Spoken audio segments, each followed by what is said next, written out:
Good morning, and thank you for being with us for special coverage as we remember the life of Reverend Jesse Jackson. I'm Marie Saavedra. And I'm Jim Williams. Today begins a number of services to honor the civil rights icon who passed away last Tuesday at the age of 84. This is a live look at Rainbow Push, where the Reverend Jackson is lying in repose. As we wait for that camera, we know there's been a long line of people who've been getting in line to pay their respects since very early this morning. And here you're looking at a clip of the casket that carried the body of Reverend Jackson into Rainbow Push this morning. This is just the beginning of several ceremonies in his honor. He will be traveling after these next 2 days here in Chicago to South Carolina and then to the nation's capital to allow people there to grieve and pray before his body is returned to Chicago for more memorial services set for late next week. His funeral is next Friday. There will be private services for his family next Saturday. His family was there to help carry the casket inside after a long procession through the south side of the city, from the Leak Funeral Home at 78th and Cottage Grove to 50th and Drexel, the longtime headquarters of Rainbow Push. This was the view as the procession left Leak & Sons Funeral Home, again at 78th and Cottage Grove, and made its way to Rainbow Push in the 8 a.m. hour this morning. And we saw a lot of people who we understand were able to leave their homes or gathered on the sidewalk to wave to the family and show honor as the procession passed through parts of Chicago. Fitting, the Leak family and the Jackson family have been close for decades. And it was obvious that he was going to be at the Leak Funeral Home. We also saw family gathering outside Rainbow Push before going inside for a special ceremony. Our Darius Johnson was there. He watched as they entered Rainbow Push, some of the first Darius, and now I understand doors are opening and people will be able to go in and pay their respects. The public will for the very first time. Jim and Marie, so good to be with the both of you this morning on what is a solemn and somber morning for not only the city of Chicago, but the nation and the world. All of those who know the body of work that Reverend Jesse Jackson Sr. now leaves behind in his legacy. We are waiting for them to open the gates. We do have another camera. If you all are able to pull up that camera from our photographer, Edwin Ramirez, he will show as that line begins to move, as people begin to move inside the Rainbow Push operation headquarters this morning. One thing that I also want to note is you all talked about the family members who started to walk in behind that casket when he was brought here around 8:30 this morning. We just saw Reverend Al Sharpton joined by Jesse Jackson Jr. Both of them stepped out and had a moment where they were able to speak to the media. That was about 5 minutes before we came to you all. So I know we'll be working to get that to you all at some point throughout this morning. But that line, the show of support, the people who are here to pay their respects, it goes down the block, down Drexel Boulevard to at least about 51st or 52nd Street. As far as I can see, there are so many cameras here. You can't even see how far this line goes, but so many people have been filing in throughout the morning as Jackson will lie in repose here both today and tomorrow, right here inside Rainbow Push headquarters, which has been around for more than 5 decades and is essentially one of the most visible expressions of Jesse Jackson's work. Now, for more than 5 decades, this place wasn't just an office. His work stretched far beyond these walls, and it was a staging ground for a movement. It was founded back in the early 1970s, where Rainbow Push grew from a local organizing effort into a national platform for civil rights, economic justice, and political mobilization. From here, Jackson led voter registration drives, advocated for corporate accountability, and even pushed for greater access to education and employment opportunities. It was also here that he helped expand the idea of a rainbow coalition, uniting people across race, class, and political lines around shared economic interests. Now, his presidential campaigns, back in the 1980s were organized through this very network, proving that a civil rights organization could become a national political force. And for many in Chicago, those weekly gatherings became a place where local concerns met national attention. Take a listen to what people told us this morning. I grew up at Fellowship Missionary Baptist Church, and he came, and I appreciate the civil rights movement that he started and helped out with our students, especially I Am Somebody, You Are Everything. And so therefore that's important for our kids to continue to understand the community importance of going into the community and helping out. Jim and Marie back out here live this morning. Organizers tell us that they do expect a steady stream of people. So while the hundreds who have shown up bright and early this morning to be able to be some of the first ones to make their way inside Rainbow Push headquarters to be able to pay their respects, they will certainly not be the last. They are expecting people to continue to show up throughout the day, as the doors are expecting to open in just a couple of moments, and they will be open until about 10 o'clock tonight. And again, this will also take place once again tomorrow. Again, as we know, for decades, this building has essentially amplified Reverend Jackson's voice. And today, it becomes a place of reflection for a movement that once again stretched far beyond these walls. Again, we have that other camera here to be able to show you all that line as soon as people start to make their way in. So hopefully you all will be able to see that right here from outside Rainbow Push headquarters. Jim and Marie, I'm going to send things back to you. The line is certainly growing. Thank you, Darius. We now want to check in with our Jackie Kostek, also live outside Rainbow Push, where crowds of mourners are waiting to go inside and say their final goodbyes to Reverend Jesse Jackson. Jackie, can you tell how long the line is from where you're standing? Jim and Marie, good morning to you. I cannot. We're actually standing at the corner of 51st and Drexel right now, and this is one of the drop-off locations for folks who might be taking rideshare vehicles or a cab to be able to pay their respects. But we're just about a block south of the Rainbow Push Coalition right now, and we set up shop right outside of a pop-up Black McDonald's Operators Association tent, and they are setting up here for the next couple of days to be able to just spread some kindness, give folks a cup of coffee who want to come and again pay their respects and honor the late and great Reverend Jesse Jackson. I'm here with Terry this morning, who actually set this up this morning for folks. Good morning to you. Good morning, Jackie. How are you today? Well, I'm doing really well. Let's talk a little bit about why you wanted to set this up and just sort of greet folks as they come and pay their respects. Well, we wanted to set this up for the BMOA, just like Jesse Jackson. It's a big community. We want to help out the community, give everybody warm, hot coffee. That's what he would like. That's what he does, you know, and this is perfect. Hot coffee.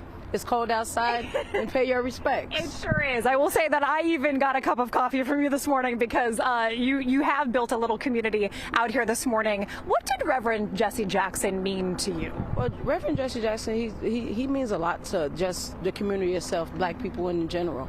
A lot. Learning about him in school, just learning about the things that he's done. Just him in general, him being the nice person that he is, you know, and things like that. Jesse Jackson is just the next best thing to Martin Luther King. He's did a lot for the community, a lot for people, just all colored people, you know. What do you think it says to you just about the legacy that he left behind? The fact that so many folks have come out and are streaming in just to be able to see him and to say sort of a goodbye and a thank you. They want to be close to his spirit. You know, they want to continue the legacy that he left and to see and to have one more look and touch at him, you know? Yeah. Terry, thank you so much for your time this morning. And thanks, folks, for coming out here and setting up the coffee. And if you guys or if anybody else is out there right now and coming to be able to pay their respects in the next couple of days as Jesse Jackson's body is laying in repose at the Rainbow Push Coalition, they do have these little setups set up on 51st and Drexel and a couple of blocks away on the other side, the north side as well. Jim and Marie, I have to say it's really good to have both of you in my ear this morning as well, Jim. It's always a wonderful day to have you with us. So back to you guys. Thanks so much, Jackie. We're looking inside now at the auditorium at Rainbow Push, where Reverend Jackson's coffin is now.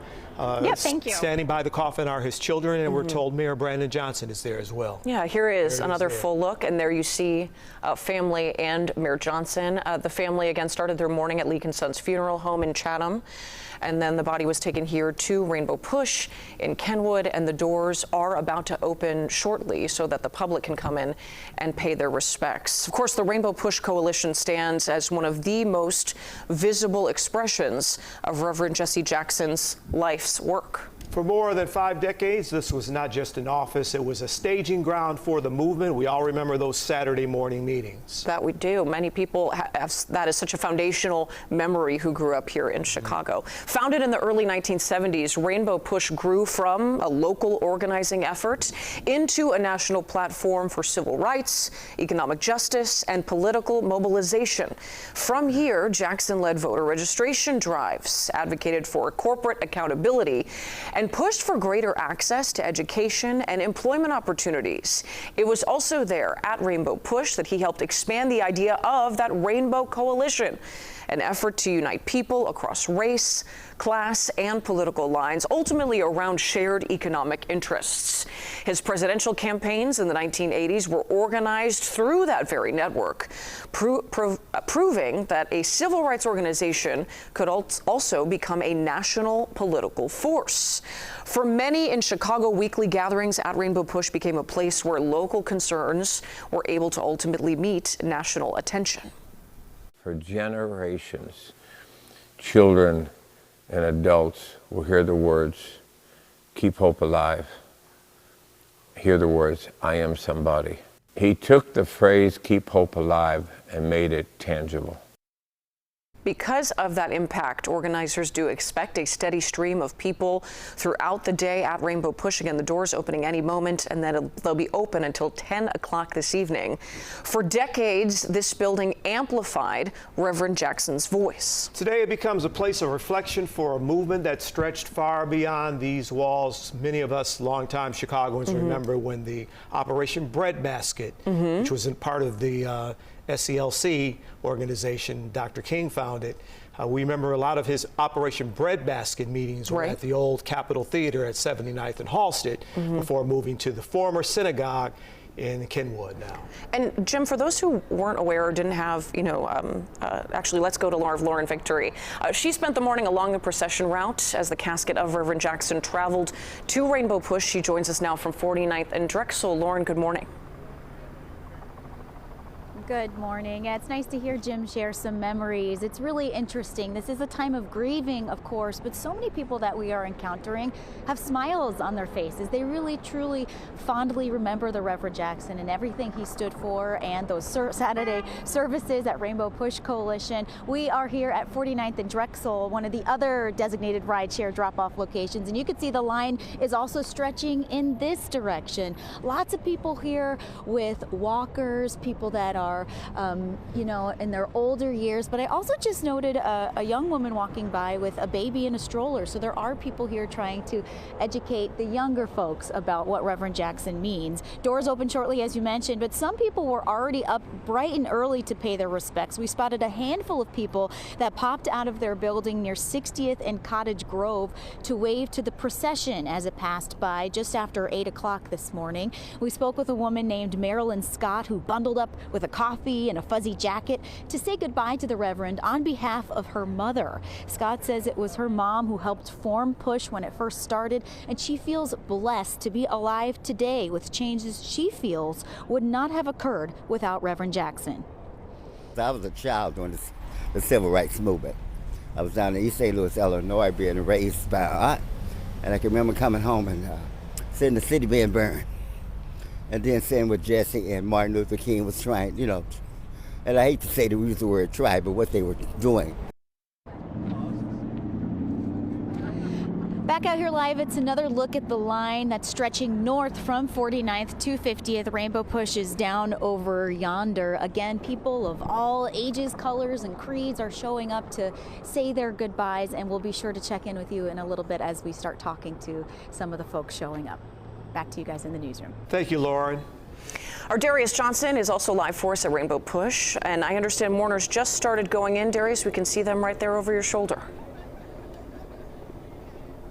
Hi, Jim and Marie. Good morning to the both of you. Yes, you can start to see those mourners, those Chicagoans, not even just Chicagoans. We were able to speak to a woman, or one of our other reporters who's also here covering this, spoke to a woman who traveled all the way from Florida, and I know she will share that story with you all later on today. But these are not just Chicagoans. These are people who are showing up from all parts of the country to be able to honor the life and the legacy of this civil rights icon, someone who gave so much to so many Americans, so many African Americans, through his movements, through his presidential campaigns, through his civil rights, and through economic justice and even political mobilization. All of these things that he has done throughout the eight decades of his life, throughout his 50 years of service here throughout the Rainbow Push Coalition headquarters.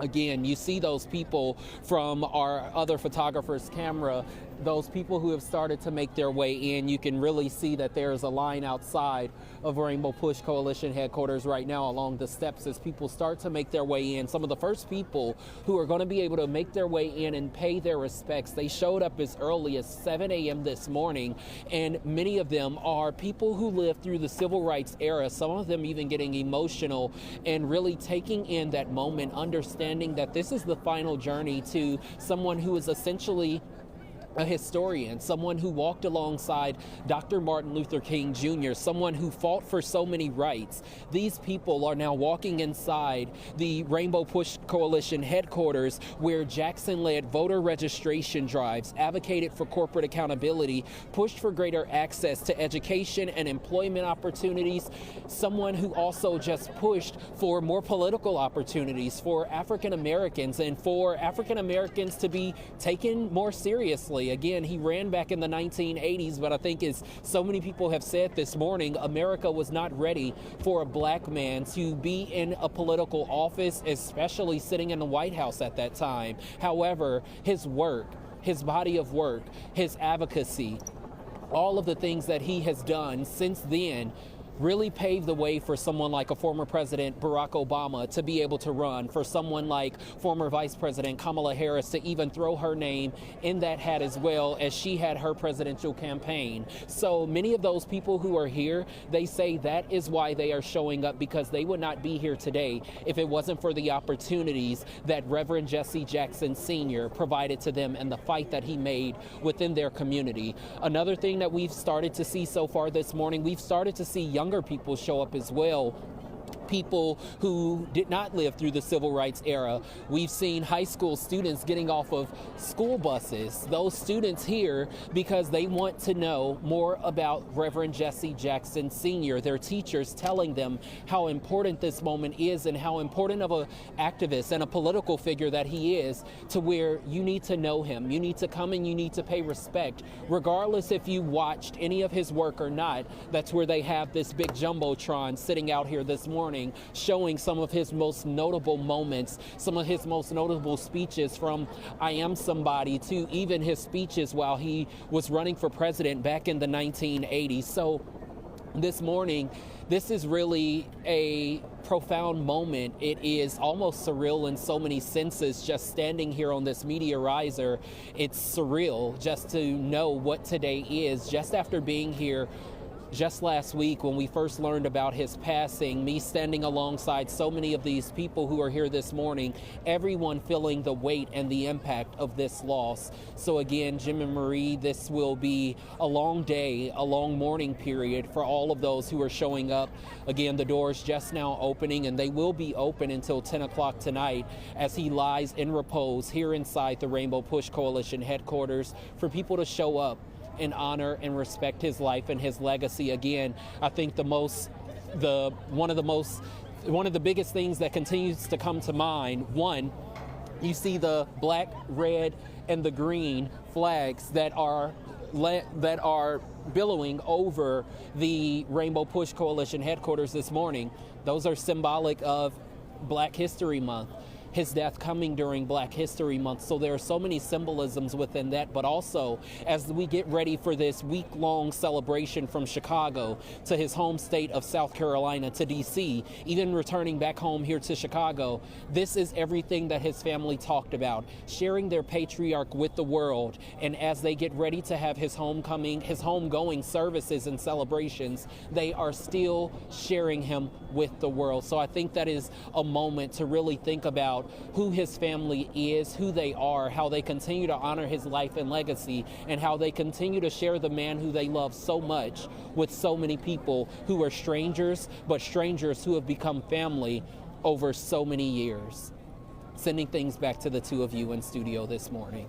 Darius, thank you so much for your reporting and your important context this morning. We're going to go inside it. now, the auditorium, where mourners are passing Jesse Jackson's casket right now. And alongside the coffin are former Congressman Bobby Rush, who was close to Jackson, Al Sharpton, the Reverend Al Sharpton, who called Jackson a mentor, daughter Ashley, son Jesse Jr. On the other side of the casket, daughters Jacqueline and Santina, Congressman Jonathan Jackson, and Mayor Brandon Johnson. We are also hearing some music right now, Jim, as part of this solemn ceremony, a celebration, but also, as Darius mentioned, a time of reflection. While Darius was speaking, we got a bit of a sense of what the path to this moment for people to be able to pay their respects looks like. We know that line is cordoned off right outside Rainbow Push. Not sure how long it is, but we know we've seen over the course of an hour that line grow much longer. From there, it looks like police are ushering people safely across the street.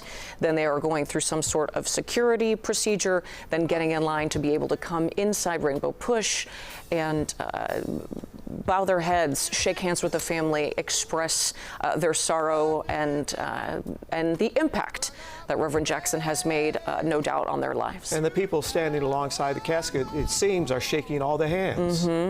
So it will take some time to get through there.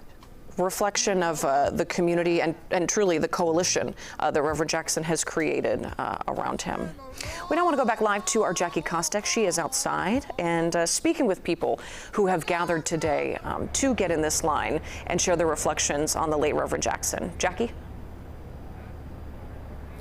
And Jim and Marie, good morning once again. Yeah, we're just at the corner of 51st and Drexel, just about a block away from the Rainbow Push Coalition headquarters. And we have found ourselves a little bit of a community out here, which we know that community was so incredibly important to the late Reverend Jesse Jackson. And I'm here with Rico this morning. Rico, good morning. Good morning. How you doing? Well, I'm doing really well. You and Diallo, your friend, have set up shop right outside of Rainbow Push headquarters, or pretty close to it. And you're selling t-shirts with Reverend Jackson's face on them. Why did you want to come out here and be a part of this? Well, I want to show grace and gratitude to the great Reverend Jesse Jackson, because he definitely put an impact on my life. I actually met him like 20 years ago in New York. Wow. And it's in a restaurant, famous soul food restaurant out there. And I was in there and Jesse Jackson was in there. So it was like so packed and everything and busy, and somehow or another we laid eyes on each other. Then I was like, can I ask a question? Then he was like, sure, you know. So I was like, I kind of need a place where I can do community service. Then he was like, yeah, where you from? I was like, I'm from Chicago. He's like, really? So he was like, you know, stop by Operation Push and I'll help you out or whatever. And I was like, sorry, you know, I didn't mean to interrupt your little meal or whatever, but he was kind of happy. I was happy. So I actually stayed up the street on 53rd and Drexel. So it was right down the street from me. So I ended up walking down here and got my community service done. And then it was a couple of times where I started doing like volunteer service and things like that. And by that, you know, I was kind of younger then, and, you know, they kind of showed me, you know, how open-hearted he was, and it made me have an open heart. So now it's like I want to give back to him and what he did for me and everybody else in the community, you know, and part of the, you know, everything that he did for Chicago and everybody else. So, you know, that's why I'm out here. I'm freezing.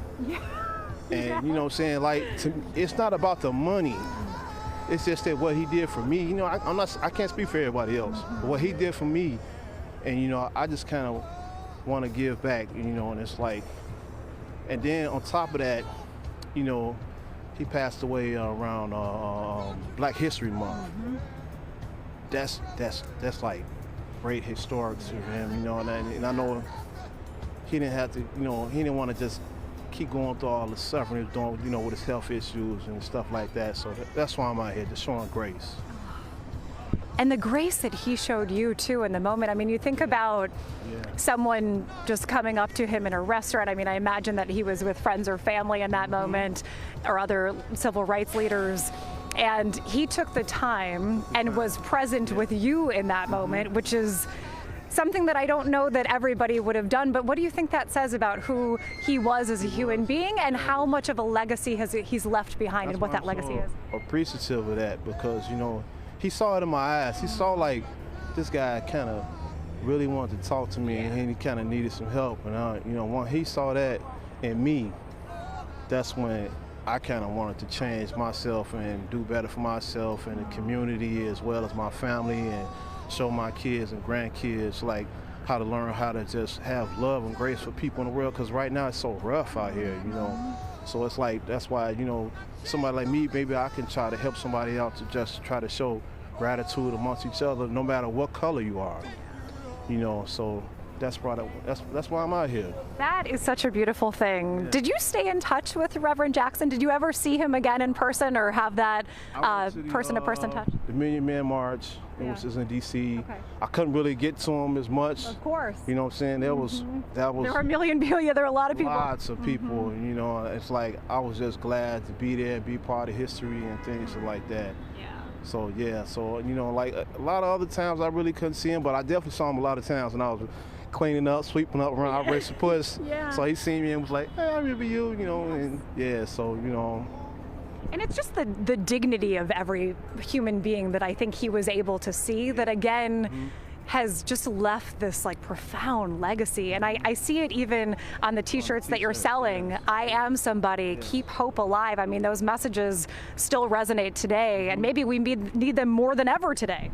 Yep, that's right. So, you know, I just hope some of the young youth out there is just looking and watching and can learn how to want to make a change, you know, because like everybody, the saying was all the children is our future. Yes. And they still are, and we need them to step up and put an impact and change their life, because, you know, it's like, man, they don't get it, they don't understand. And hopefully, you know, maybe I can hopefully touch somebody, one of those kids or somebody that's out there that's got all this passive just anger, vendetta in their life. Maybe this can hopefully put a little spark in it, just a little bit of something, you know, because, man, that's what he did for you. Exactly. It was that little bit of encouragement that you needed. Yep. Yeah.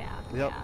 Rico, thank you so much for telling your story with us. And folks, if you're sitting at home right now and maybe thinking about coming and paying your own respects to the late Reverend Jesse Jackson, maybe you come and chat with Rico too, because he and Diallo are going to be out here selling these t-shirts for the next couple of days, and maybe next week as well? Definitely next week, and tomorrow too. Tomorrow's going to be 60 degrees too. We can't complain about the cold then, right? Yeah, my nose is running right now. So. No, mine too. All right, with that, we're going to send it back to you, Jim and Marie, in the studio. Jackie and Rico, thank you so much. Wonderful to hear those personal reflections about another life touched by Reverend Jackson. Again, a live look inside the auditorium at Rainbow Push, where Reverend Jackson is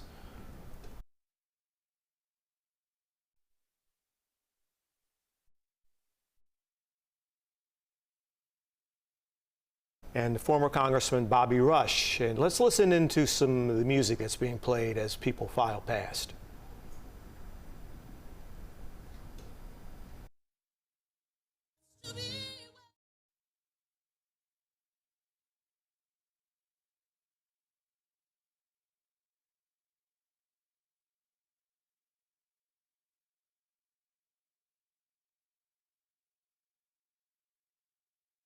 You can see that some of Reverend Jackson's children are standing by. Whatever it takes, just because I want to sing you. I really want to sing you to behold you as my king. Hey, sing for your glory, for your glory. Oh God, we need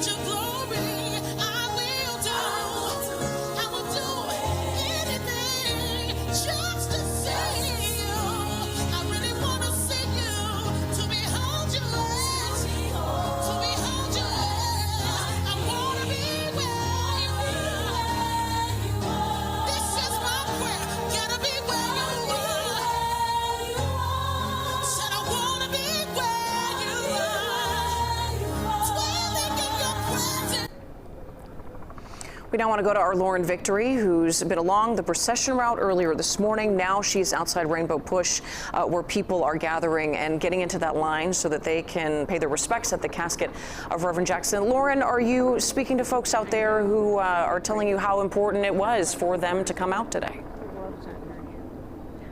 Absolutely, Marie. It is so easy to find people to come speak to you. Everybody has a lovely memory of the Reverend Jackson, but Bernadine Doran has hundreds, thousands of memories with Reverend Jackson. You said you knew him since 1967. Yep. Tell me about your history with him. Well, we found out, we used to take our children, we have 3 sons, and we used to take our children, lived in Hyde Park here, used to take our children to Operation Push. And Jesse and I figured out somewhere along the line that our birthdays were the same month and we were the same age. And then he moved into the building that we live in the last few years. So we saw him again in his last few years, but always with a crowd of people around him who wanted to learn from him. He was such an incredible leader. And for Jesse to put together racial justice and the effort against the wars, U.S. endless wars abroad, was just heroic and really a breakthrough kind of time. And his willingness to take risks like that for justice was unbelievable. You were telling me that you've been an activist your whole life. You recently were up in Minneapolis to make a stand against some of the ICE activity up there. Yes. What about Jesse's work inspired you to keep going, maybe sometimes when it was hard to stand up? You know, I used to see Jesse during the school sit-ins last year. He showed up over at the University of Chicago. He was a show-up guy. He was there, and there was always a crowd of people wanting pictures with him, wanting to talk to him, wanting to learn from him. And the fact that he continued on even when it wasn't obvious that he had to or he should have, he inspires me all the time. His memory will continue to inspire me for the rest of my life. Also really special that you knew him as a neighbor. Tell me about some of the things that just made him such a normal guy to you. You know, Jesse, we would see him. You tell me, Bill. You tell. I'm out. Well, I'm out. I don't know what to tell you. I mean, we would see him and chat with him, but he goes way back with Bernadine. They knew each other when Martin Luther King came to Chicago. Bernadine was a law student at the time, worked with the SCLC when they came north, and Jesse and Bernadine were the same age, and they were engaged in the same issue, so they became friends. As a neighbor, I mean, it was like everything else. He was an ordinary person on some level and a giant transcendent figure on another level. So we admired him. We admire a life lived with such courage and such purpose and such, longevity. So we're here to honor him and to celebrate him. All right, and my condolences to both of you, knowing that you're mourning the loss of a friend. Yes, thank you. All right, go get back in line. I know it's a long line. We're on 49th and Drexel. You can see it's already making its way to 49th, and the line is stretching all the way that way. No shortage of stories here, and we'll continue to share them as the morning goes on. Marie and Jim, back to you. Thank you, Lauren. We're going to take another live look inside right now, Rainbow Push, where Reverend Jesse Jackson is lying in repose. I would think a really special moment, Jim, for a lot of people in this community who've had their lives impacted by Reverend Jackson. Not only do they get the opportunity, everyday Chicagoans, in many cases, to show up and have this moment of gratitude and grief with the Reverend, but also to shake the hands of several family members. Obviously, the Jackson family is there, but a lot of Black leaders in the city of Chicago, also Reverend Al Sharpton, people who've made a major impact and likely credit some of their success and impact on the paths that Reverend Jesse Jackson tread before them. I would say all kinds of leaders from all over the country are going to come to Chicago for these services and the services in South Carolina, Jesse Jackson's native state, in Washington, D.C., where he was the so-called shadow senator for the District of Columbia. Right. He was a worldwide figure. He had a worldwide impact. And it's fitting that this ceremony is at Rainbow Push, where he held forth so many Saturday mornings. It was if you were a news organization, you had to be there on Saturday morning because news was going to be made. And a lot of politicians and athletes and other public figures and people who were just from everyday walks of life went to that building there, that former synagogue, the headquarters of Rainbow Push, to hear Reverend Jackson And those who were not there listened on the radio live. We've heard so many stories about people growing up, and I think from a lot of different generations, talking about the impact not only of just the Reverend's presence, but the radio show itself, having that be appointment listening in a time where now that's not always the case.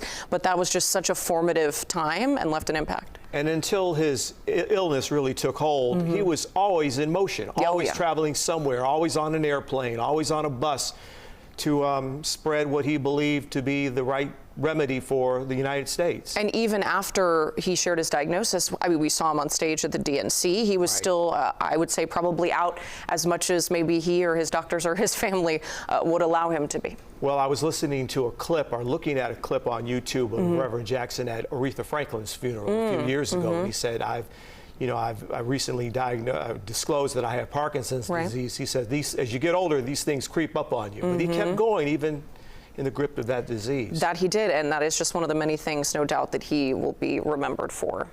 As family, friends, and other mourners are paying tribute to Reverend Jackson, we want to take a look back at his life and some of the most meaningful moments of his career. As we were saying, he spent decades fighting for equality in life, business, and politics, mixing his activism with his ministry. Jesse Jackson's arrival in Chicago at the age of 25 was a virtual baptism by fire. Greeted by angry crowds as he marched with the Reverend Dr. Martin Luther King Jr. He was also in Memphis when Dr. King was assassinated. Somehow this nation has to continue to be challenged and to be transformed from what it is to what it ought to be. 4 decades later, he stood in Grant Park, tears in his eyes, as the election of Barack Obama moved a giant step closer to that transformation. Jesse Louis Jackson was raised in Greenville, South Carolina. A series of yearbook photos shows him growing up. At age 19, as a member of the so-called Greenville 8, he picketed the city's segregated public library. I am somebody. He was one of the most captivating orators of our time, first heading the Chicago chapter of Operation Breadbasket, then founding Operation Push in 1971. Voter registration drives turned his attention to politics and were instrumental in the election of Harold Washington, Chicago's first African-American mayor, and then his own candidacy for president. For President of the United States, the Reverend Jesse Louis Jackson. He campaigned in big cities and small towns, surprising experts by winning 3 million votes and 5 Democratic presidential primaries in 1984. Now a major force nationally and internationally, taking time out from campaigning to negotiate the release of a Navy pilot shot down by Syria over Lebanon. Reverend Jackson's mission was a personal mission of mercy. He later won the freedom of 22 Americans being held in Cuba and 3 U.S. soldiers captured while patrolling with a UN peacekeeping force in Macedonia. In the 1988 campaign, his Rainbow Push coalition had grown to 7 million voters, enough to win 11 primaries and caucuses, enough to win the support of these working people. And I just respect Jesse for coming and doing what he's doing. All of us have sinned and come short of the glory of God. But he was not immune from the usual political pitfall. However innocent and unintended, it was insensitive and wrong. In 1984, he referred to New York City as Hymietown, infuriating the Jewish community. In 1998, a staffer who accompanied him to the White House to counsel President Bill Clinton during the Monica Lewinsky scandal turned out to be pregnant with his child. Barack Obama's election should have been a proud and triumphant moment for Jackson, as few would dispute the fact that it was Jackson who paved the way for an African American to the White House. But instead of being celebrated and embraced, he was relegated to a minor role in the campaign, especially after having to apologize for his private conversation caught on tape criticizing the president-to-be. There are some who say that you were deliberately pushed aside from the campaign. There may have been those who thought that. I don't think Barack did. I certainly didn't. In 2015, Reverend Jackson was diagnosed with Parkinson's disease. He kept the diagnosis quiet until 2017, when he informed the public of his disease. Despite the health setback, he continued his work as an activist, activism celebrated around the world. In July of 2021, he received France's highest order of merit. Jesse Jackson's life included campaigns for equal opportunity, a war on drugs, universal health care, and opening up the political process, all ultimately embraced by others in his eyes, as we saw back in 1988, always on the prize. We must never surrender. America will get better and better. Keep hope alive. Keep hope alive. Keep hope alive. And we see the arc of Reverend Jackson's life. He was the incredibly young aide to Dr. King, and then he became the civil rights leader in his own right, engaging in that struggle for civil rights, and then becoming a politician, speaking on behalf of struggling farmers and displaced factory workers, thus Rainbow Coalition. An incredible life that touched so many corners and different levels of society, etc. Our Darius Johnson is outside Rainbow Push. He's been speaking on those same themes this morning. Darius, as we send it back out to you, you're watching people going in, preparing to pay their respects, and I'm curious if you can give me a sense of what the mood is, if it's more of a celebration, gratitude. What are you seeing? Hi there, Jim and Marie. Good morning to the both of you once again.